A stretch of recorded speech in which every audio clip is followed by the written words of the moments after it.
The salvage auction outside Las Vegas occupied a lot on the far edge of the desert where the city's neon glow faded into nothing and the ground turned pale and flat in every direction.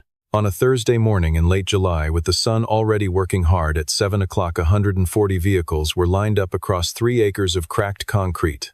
Some burned, some flood damaged, some simply crushed into shapes that made their original forms difficult to reconstruct. This was not a place for the hopeful. This was a place for the practical, for the people who understood that value was not always visible on the surface, and for the people who simply needed parts cheap enough to be worth the drive. Mason Reed arrived with his daughter Ava in a truck that had seen 180,000 miles and was not particularly troubled by the fact. He was 40 years old, lean in the way that men get lean when they work with their hands in a small space day after day, with forearms that showed the specific kind of use that comes from reaching into engines and gripping things that resist being moved. He wore a gray shirt that had been washed many times, boots that had been resoled once, and nothing else that required description. He looked among the assembled dealers and buyers in their better clothes and their confident postures like a man who had arrived from a different world altogether, which was not incorrect. Ava was 8 years old and already understood that the proper behavior at an auction was to stand close to her father and observe. She had dark eyes that moved slowly and took in everything, and a patience unusual in a child her age that she had developed without being asked to develop it in the years of being raised primarily in a garage. The auction moved through its early lots with the brisk indifference of a process that does not require anyone to care about what is being sold. Flood-damaged pickups, a pair of motorcycles with bent frames, a delivery van that had been rear-ended with enough force to collapse its cargo area by 2 feet. The buyers moved through these with professional calm. Then, a flatbed came through the gate. What was on it had been a Ferrari. The color was not identifiable. The body had been through a fire serious enough to turn the paint to carbon and the chrome to a metallic gray without luster. The passenger side was intact in outline but stripped of everything that made it interior. The driver's side had taken impact, not catastrophic, but enough to depress the door frame and misalign the roofline. What remained of the windows was nothing. The seat was a burned frame. The dashboard was a landscape of melted and rehardened materials that had given up their original identities to the heat. Eric Vaughn, who bought and sold high-end vehicles from a showroom near the Strip and wore clothes that announced this fact, looked at the car from where he stood near the front of the crowd and made a sound between a laugh and dismissal. "That's a parts car at best," he said to the man beside him, "and not many of those parts are worth pulling." The auctioneer noted the vehicle's status with the efficiency of a man who has sold things of all conditions and does not assign them moral weight. No title, documentation incomplete, sold as seen. Most of the crowd moved on mentally before he had finished the sentence. Mason was not looking at the body. He was looking at the engine bay, what was visible of it, through the collapsed hood, which had been pried partially open either by the fire or by someone who had inspected it afterward and then walked away. His eyes moved the way they always moved in the presence of machinery, not quickly, not with excitement, but with the focused attention of someone performing a specific and practiced kind of reading. There was something in the subframe, a configuration, a set of mount points that did not belong to any Ferrari that had ever appeared in a dealership. He stood very still for a moment. Ava looked up at him. He said nothing. The auctioneer opened bidding at $200. Nobody moved. He came down to $150. $800, Mason said. The auctioneer looked at him with the mild surprise of a man who is surprised by nothing. Nobody countered. There was a pause during which several people in the vicinity glanced at Mason with expressions ranging from pity to quiet amusement. Eric said loud enough to carry, "You just bought a recycling project." Mason paid in cash, which he counted from an envelope in his shirt pocket, and arranged for the flatbed to follow him to his garage on the outskirts of Henderson. Ava climbed back into the truck without ceremony. As they pulled out of the lot, she looked at her father. "It still has its bones," she said. Mason glanced at her. "Yeah," he said. "It does." The garage sat on a half-acre lot that Mason rented month to month, which had always felt precarious and was becoming more so.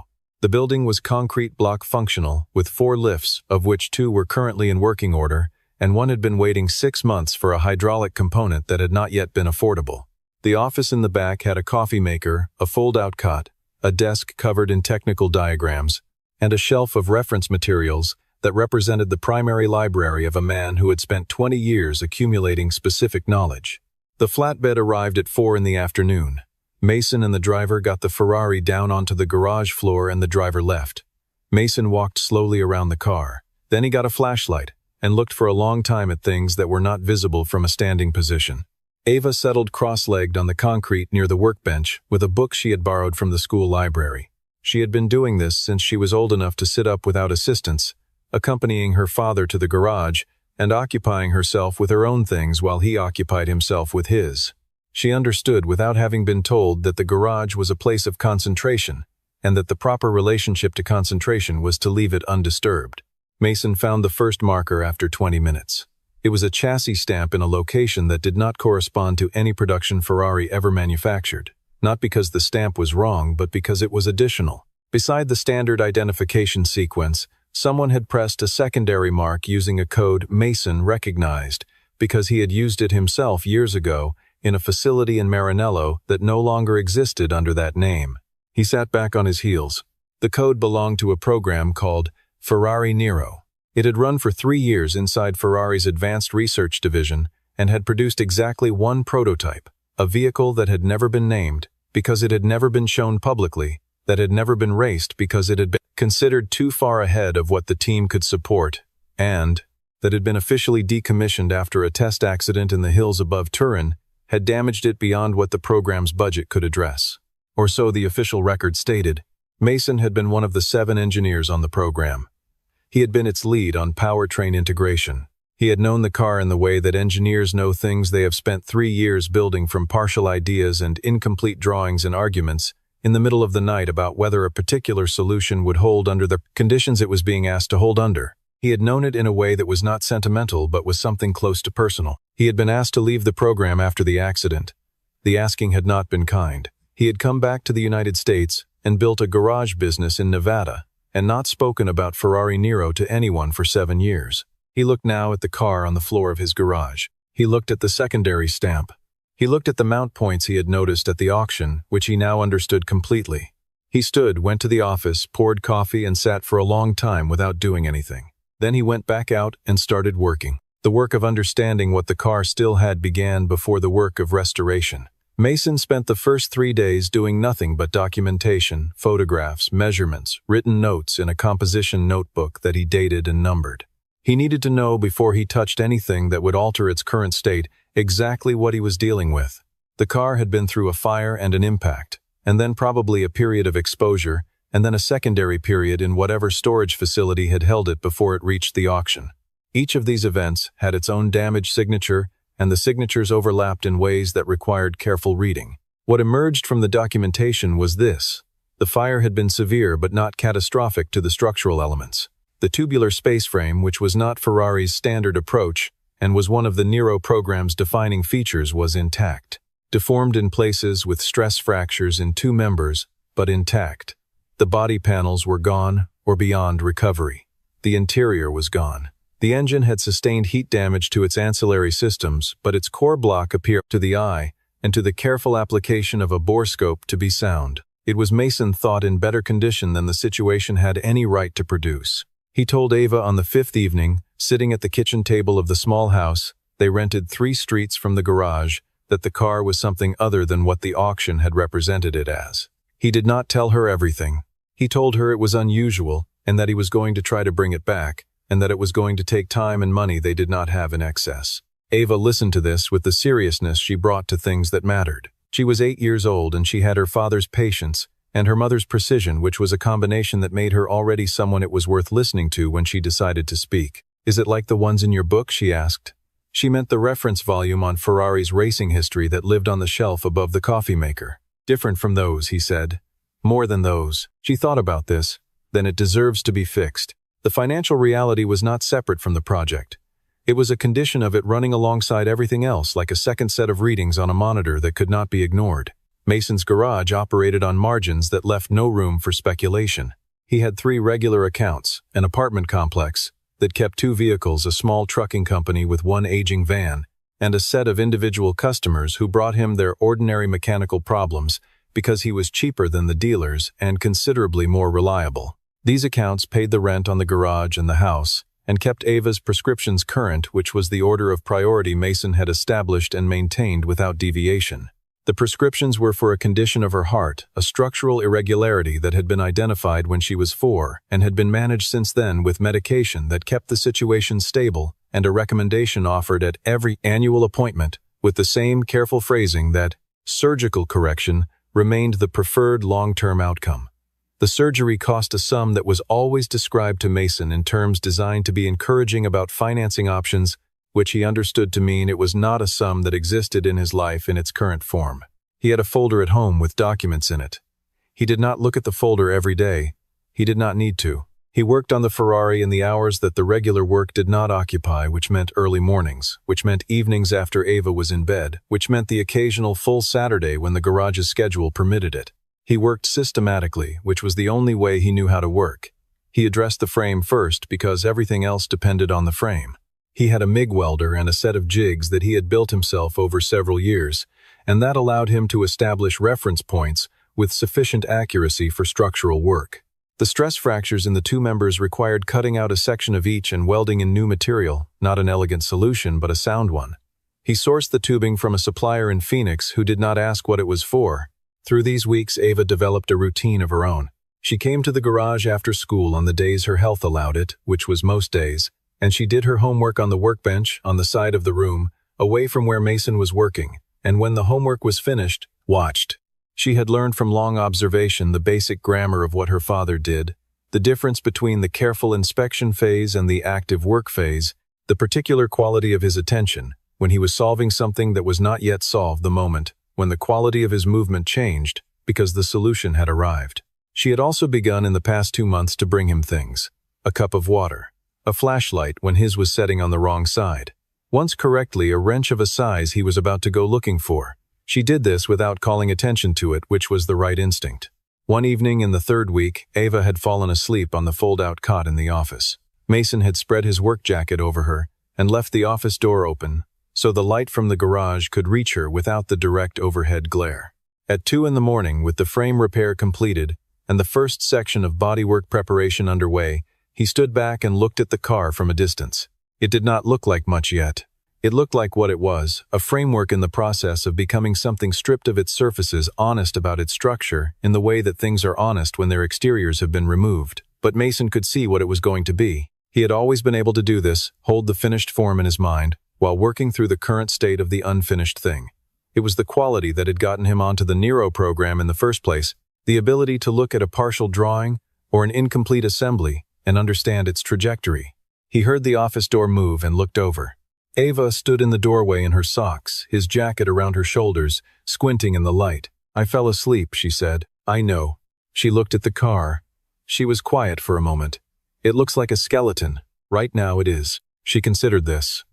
"Skeletons aren't sad," she said. "They're just waiting." Mason looked at his daughter. Then he looked back at the car. "Yeah," he said. "That's right." The man who arrived on a Tuesday morning in the 5th week was 71 years old with white hair and the hands of someone who had spent a career in engine bays. He drove a rented car that he parked at the curb, and he walked into the garage with the unhurried confidence of a person who knows exactly where he is going and is not concerned about whether he is expected. His name was Luca Moretti. He had been the senior materials engineer on the Ferrari Nero program. He had been in practice the person who had approved Mason's powertrain integration approach and had defended it in the meetings where it had been challenged, and had, in the aftermath of the program's termination, said nothing, publicly, which was a silence that had cost him something he had never discussed with anyone. Mason looked up from what he was doing and went still. Luca looked at the car for a long moment. His expression did not change. Then he said in Italian, "I heard a rumor." "How did you hear it?" Mason said. His Italian was still functional after years of disuse, carrying the specific accent of someone who learned the language in a professional context rather than a childhood one. From a man in Phoenix who sells specialty tubing and who sometimes talks when he should not.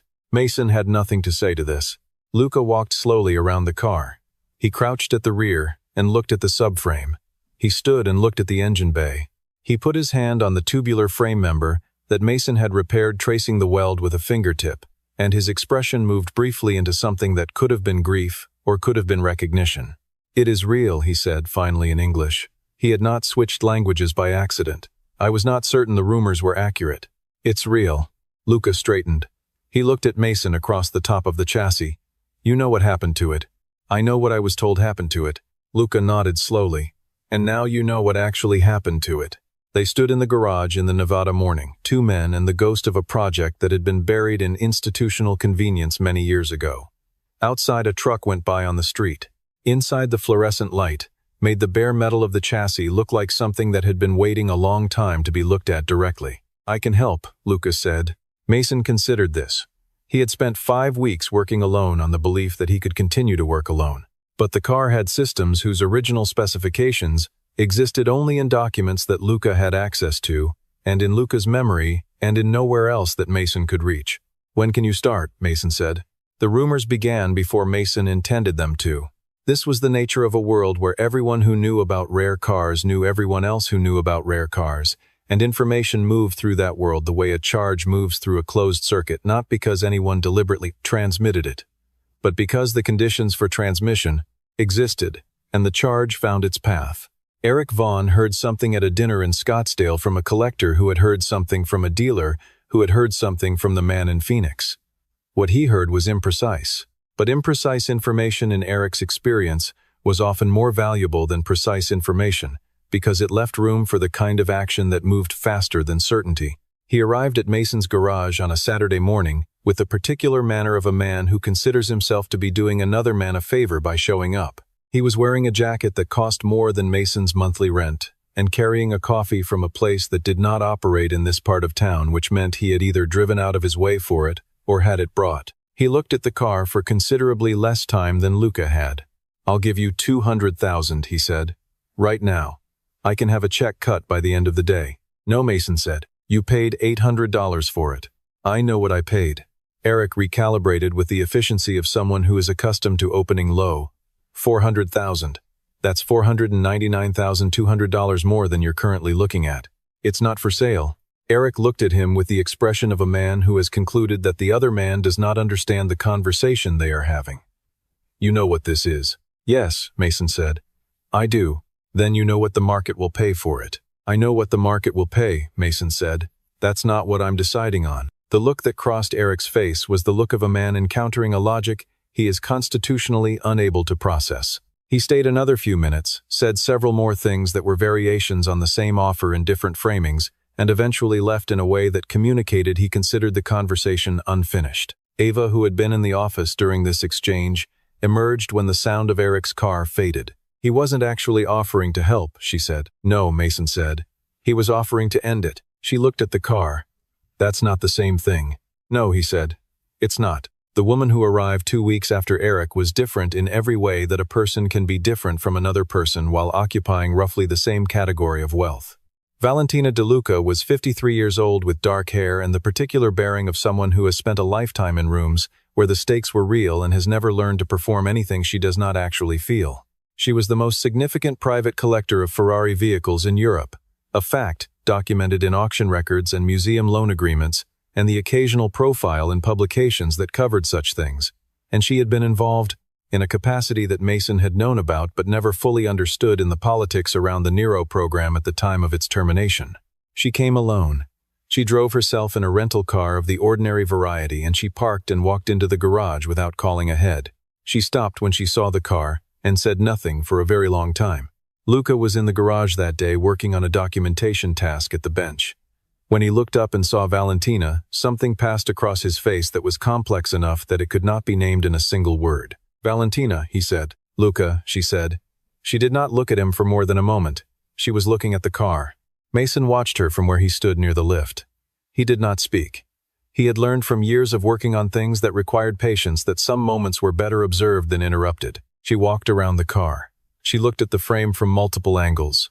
She looked at the engine bay. She looked at the bodywork that had been roughed in on the front quarter, which was still bare metal but was already showing the form it was taking. She stood at the rear for a long time looking at the tail section. Then she turned and looked at Mason. Who did the frame repairs? I did. The welds on the left rear member. I know, he said. The access was limited. I had to modify the jig. She looked at him steadily. Most welders would not have known to modify it. Most welders didn't spend 3 years on this chassis. A pause. She said, you know what it is, since the auction, and you kept it quiet. I needed to understand what I had first. She looked at the car again. When she looked back at him, the expression on her face was one that Mason recognized only because he had seen it once before, years ago, in a conference room in Maranello, when the results of the first full performance evaluation had come back from the track, and a room full of experienced engineers had gone very still. "It was faster than anything we had built," she said. "We ran it on the test circuit 3 times before the accident. Each time the numbers were wrong." Wrong how? Wrong in the sense that they were better than the models predicted, which meant the models were wrong, which meant we were further ahead than anyone in that building had understood. She paused.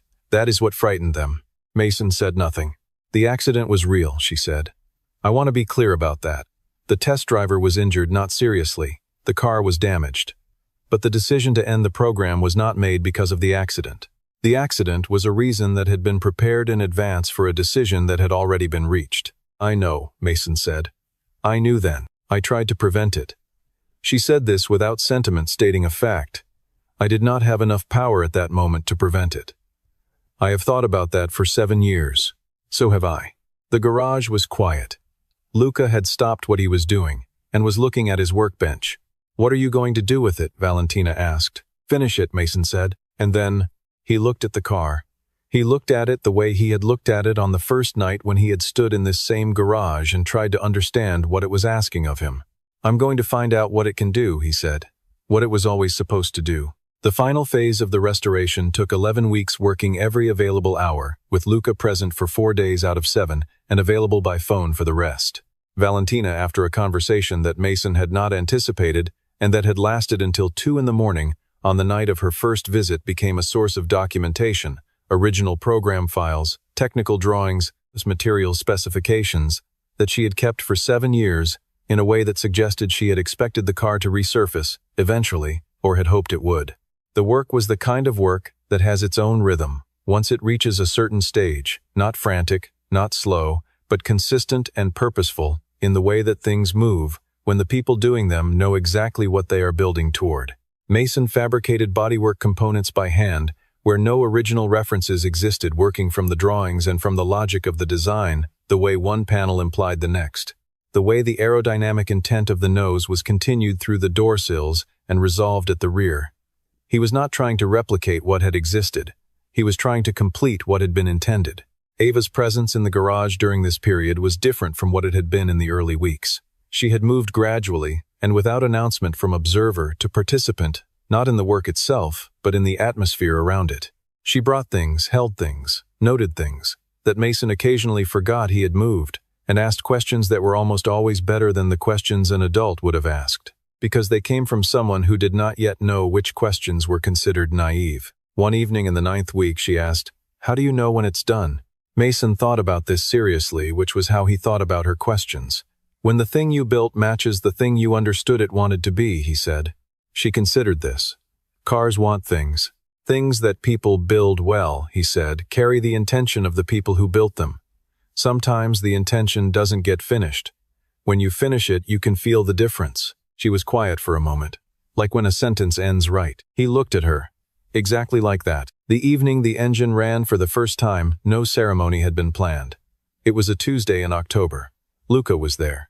Ava was there, having come from school and settled in her usual position near the workbench. Mason had finished the final connections that morning and had spent the afternoon going through a pre-start checklist that ran to 4 pages, annotated with the specificity of a man who has learned that the difference between a successful first start and a catastrophic one is the quality of the checklist. He primed the fuel system. He ran through the electrical check. He looked at Luca, who nodded. He turned the key. The engine turned over 3 times. Then it caught. The sound it made was not like the sound of an engine starting. It was like a sound that had been waiting inside the building for the right conditions to emerge, a deep, complex note that filled the garage the way water fills a vessel, finding every corner, pressing against the walls. It was not loud in the way that show engines are loud. It was powerful in the way that things are powerful when they are doing exactly what they were designed to do, without excess, without theater, with the full commitment of everything that had been built into them. Mason sat in the driver's seat, with his hands on the wheel, and said nothing. The sound moved through the garage and through him simultaneously. Luca stood at the front of the car with one hand on the fender and his head bowed. Ava stood near the workbench with both hands at her sides, and a look on her face that was not quite a smile, and was not quite something else. It was the look of someone who has believed in something for a long time, and is now watching it be confirmed. Mason looked at her. She put both thumbs up. He turned the engine off. The garage went quiet in the particular way that a space goes quiet after a significant sound, the absence as present as the sound had been. "We need to run it longer before any load testing," he said. His voice was steady. "Yes," Lucas said. His voice was not. Mason sat in the car for another moment. Then he got out, went to the office, and poured 3 cups of coffee. He brought 2 of them out. Ava got the third, which was mostly milk and sugar, and contained coffee in only a formal sense. They stood in the garage with their cups and the car that was now, after many weeks and many hours, what it had been built to become, and did not say anything because there was nothing that needed saying. The invitation to Monaco had come, as Valentina had predicted it would, from sources that Mason had not contacted and would not have known how to contact. Word of a restored Ferrari Nero. Not a rumor this time, but a confirmation carrying the weight of Luca Moretti's credibility, and Valentina De Luca's association had moved through the collector world with the velocity of news that has been withheld long enough to become extraordinary. The event was a private exhibition connected to the Monaco Classic, held in a venue near the harbor, with the specific quality of light that comes from having the Mediterranean 100 meters from the windows. 200 people had been invited who represented between them an amount of money that declined to be understood in ordinary human terms. Mason drove the Ferrari there himself. This was not standard for a vehicle of its value, but Mason was not a man who allowed things he had built to be transported by someone else without a reason that outweighed his discomfort with the arrangement, and no such reason presented itself. Ava traveled in the passenger seat for the last portion of the route, a concession to logistics rather than sentiment, though it was both. When the car entered the exhibition space, the room did what rooms do when something arrives that they were not prepared to be adequate for. People stopped. Conversations ended mid-sentence. Several people who had been examining other vehicles turned and looked and then moved toward the Ferrari with the unconscious directness of people following something they cannot explain. Mason parked the car and stepped out and stood beside it, in his clean but unremarkable clothes, and waited. This was something he was good at, waiting, without performing the waiting. Eric Vaughn appeared within 4 minutes. He was not the Eric Vaughn of the Henderson garage visit who had carried the assumption that his offer would eventually be accepted. He was a version of Eric Vaughn under pressure, which was a less composed version. He quoted a number at Mason that had 7 digits, framing it as an opening. Mason said he wasn't ready to discuss terms. Eric said there were people in the room who would go higher. Mason said he understood. Eric said he was the person who had the relationships to handle a transaction of this complexity. Mason said he appreciated that. Eric said the number could go to 1.5 million. Mason said he would be in touch. He would not be in touch, and they both understood this, but the convention was useful. Valentina found him later in the evening, standing at the edge of the exhibition space near the car, watching the room. She stood beside him. 47 people have asked me to facilitate an approach, she said. I told all of them that I have no role in the sale. That's accurate, he said. I know. A pause. But if I did have a role in the sale, the number would be considerably more than what anyone has offered tonight. I know. She was quiet for a moment. Are you going to sell it? Mason looked at the car. It was attracting continuous attention, people circling it, people photographing it, people looking at it, the way people look at things that they understand are beyond their reach, and find that this does not diminish their desire to look. Eventually, he said, Tonight is not the night. She nodded. What is tonight? He thought about it. Tonight is for looking at it and knowing what it cost, he said, and for letting other people look at it and not know. She considered this. Then she said, You built something remarkable. We built it once, he said. I finished it. She was quiet for a moment. That is not a small distinction. The night of the Monaco exhibition was a Tuesday. On the following Friday morning, Mason drove the Ferrari to a section of coastal road above Monaco that was closed for the morning as part of a permissions process that Valentina had facilitated without asking for anything in return. The road ran along the clifftop for 3 kilometers with the sea below, and the early light coming in at an angle that made everything the road surface the stone barriers. The color of the water looked like it had been recently decided. He had brought Ava. She was in the passenger seat in a jacket that was too light for the morning air, but that she had refused to exchange for a heavier one, holding the window edge with both hands and looking at the road ahead. Ready, Mason said. She looked at him. She was not frightened. She had never been frightened of things her father built. Yes, she said. He drove. What the car did on that road is difficult to describe in ordinary terms, which is why the people who build cars like this use the language of physics acceleration figures, lateral loads, aerodynamic downforce at specific velocities. These numbers exist for the Ferrari Nero, and they are extraordinary. But the numbers are not the experience of what it does. What it does is translate intention into motion with a directness that removes every intermediary between the driver's will and the car's response. It does not correct. It does not compensate. It does what it is asked to do with the completeness of something that was designed by people who understood the thing they were designing at a level that permitted no compromise. Mason drove to the end of the road and slowed and turned around and drove back. When he stopped, Ava sat in her seat for a moment without speaking. Then she said, "It's like it knows what you mean." Mason looked at the road ahead. The light was still coming in at the same angle. The sea was still below them. "Yeah," he said, "that's right." On the drive back to the hotel, Ava asked, "Are you happy?" He thought about the question the way he thought about important questions, not quickly. "I think I am," he said. "I think this is what happy feels like when it's real." She nodded. She had been gathering this information for years, and she stored it with the same seriousness she brought to everything. "Good," she said. The months that followed carried the particular quality of change that arrives not as a single moment but as a series of quieter shifts that accumulate into a different life. The sale of the Ferrari Nero, which took place through Valentina's connections 6 weeks after Monaco, to a museum in Milan that had been pursuing it with the patience of an institution that understands how to wait, produced a figure that Mason's brain struggled to treat as real for some time. He was specific about what he did with it: the medical fund for Ava's surgery, which was scheduled for the following spring, the repayment of a small number of debts that had been accumulating at the edges of things, a new hydraulic component for the lift that had been waiting a year, and then a conversation that he had not expected to have. It came from a legal firm in Milan, representing Ferrari's corporate archives. The firm had been contacted in connection with the museum acquisition and had conducted a review of historical program records. The review had located original documentation from the Ferrari Nero project, including a set of personnel records that reflected the program's official engineering team. The letter was formal and precise. It acknowledged certain historical inaccuracies in the program's termination record.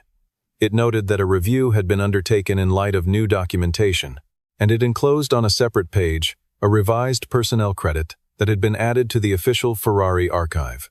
Mason read it at the kitchen table in the morning while Ava was at school.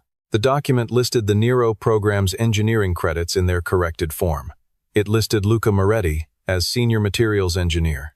It listed 4 others whose names Mason knew, and at the top of the list, where it had always belonged and had never been allowed to appear, Chief Engineer Ferrari Nero Project, Mason Reed. He folded the letter. He put it in the drawer with the other documents that mattered next to the folder of medical paperwork and above the folder that held the lease for the garage. He made coffee. He went to work. That evening, Ava came home from school with a project she had been assigned on the history of engineering. She had been tasked with choosing a subject and had decided without consultation to write about a car. She wanted to interview her father. She sat across from him at the kitchen table with a composition notebook, open in front of her holding a pencil, with the seriousness of a journalist who has not yet decided whether to record or to write. "What is engineering?" she began. Mason thought about it. "Understanding what something wants to be," he said, "and then making it be that thing." She wrote this down. "What's the hardest part?" "Patience," he said. "And knowing the difference between something that's broken and something that's unfinished." She wrote this down. She looked up at him. "Are they different?" "Very different," he said. "Broken things need to be let go. Unfinished things need to be continued." She wrote this down too.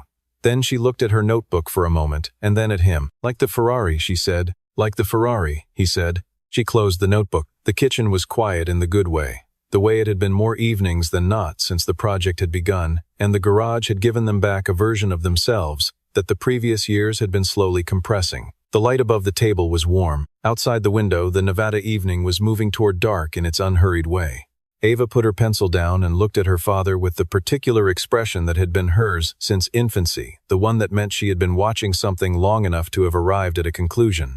"I think," she said, "that you are the most patient person I know." Mason looked at his daughter.